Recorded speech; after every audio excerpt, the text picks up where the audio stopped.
Trump clearly seems he's on his way to the nomination right now.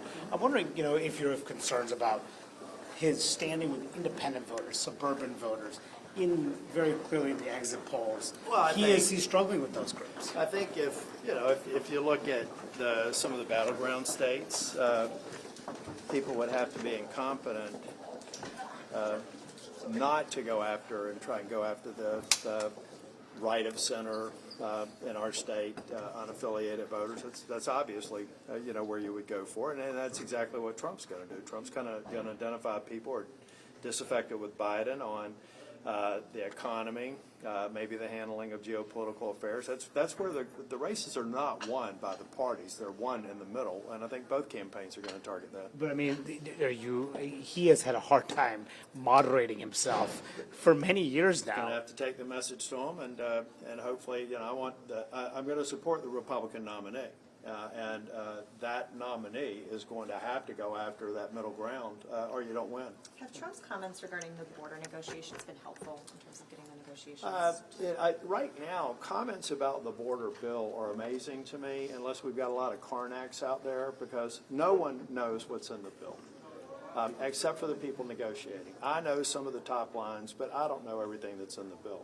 But for anybody to think that James Lankford, from a ruby red state, with the subject matter expertise that he has on the border, is going to do something soft, it is beyond my comprehension.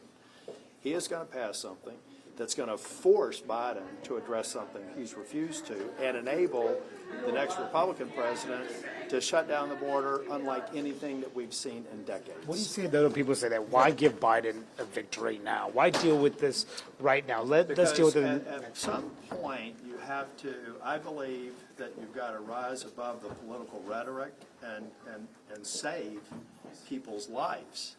I mean, folks, lives are being lost on the border. Thousands of people are dying from fentanyl overdoses crossing an unmanaged border.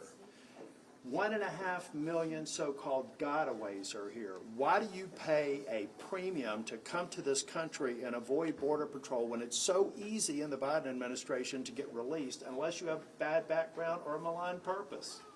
So let's just be realistic here. Biden has failed. We are here. We've been elected. We have election certificates. When you have an opportunity to make this country safer, you take it, and you don't play politics. Gotta go. Thank you. Gotta go. Tillis, We'll be back out. We'll be back out.